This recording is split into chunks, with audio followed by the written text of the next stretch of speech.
Greetings, YouTube.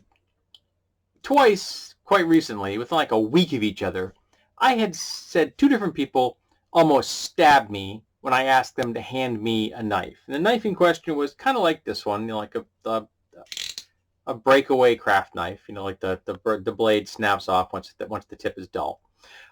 This is an Olfa model. And I asked them to hand it to me because I had to cut something, and I didn't want to use my pocket knife because it was going to be dirty nasty.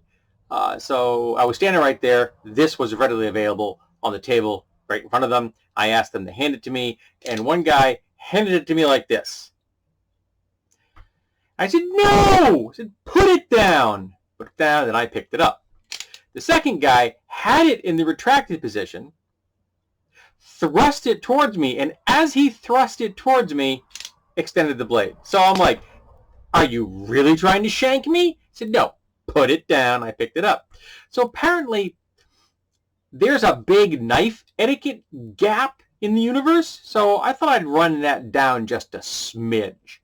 So if you're going to hand this kind of a knife to somebody, leave it retracted and you hand it like this. Now, I have, when I was trained as a youth in knife etiquette, I was actually trained that the person receiving it would take it and say thank you to denote that I now have command of the knife, the tool, whether it's a knife or an axe or something that could be dangerous, even a hammer. Because if you don't have the grip on the hammer, you can still drop it and land it on somebody's toes in case you're not wearing steel toes. If you're doing a lot of work with hammers and stuff, I recommend wearing steel toes. I do.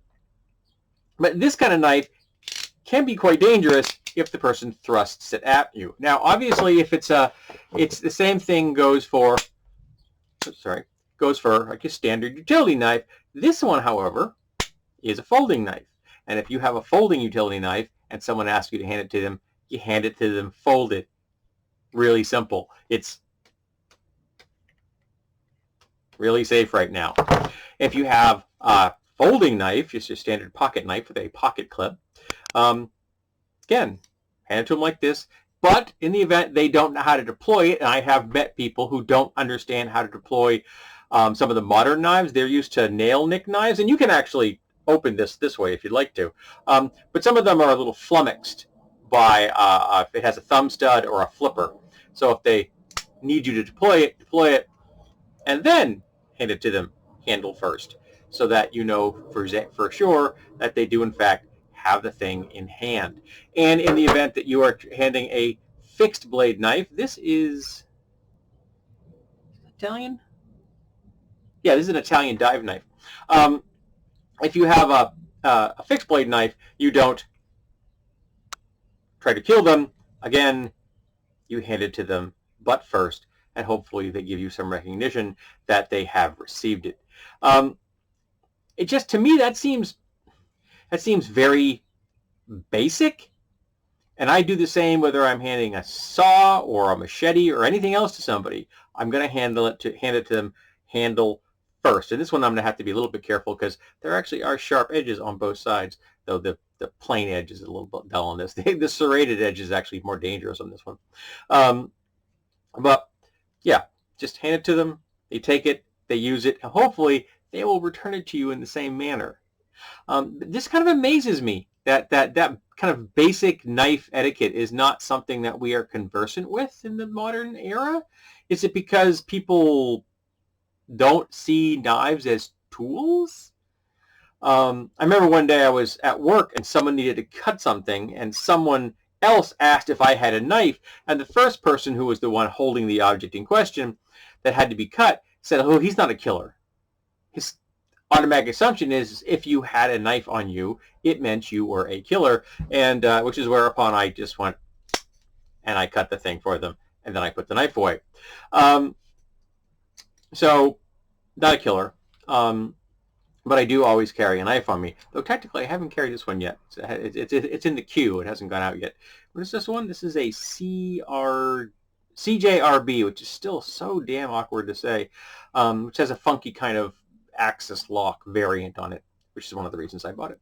But yeah, so don't thrust blades at people. Take the knife, take the knife! No, it's not. That's not how you do it. You hand it to them safely, calmly, so that the blade is retracted and you don't get hurt. And again, same thing, butt first, nobody gets hurt. Still stuns me. So let's talk about knife safety. Have you encountered people that were definitely not safe to be around knives?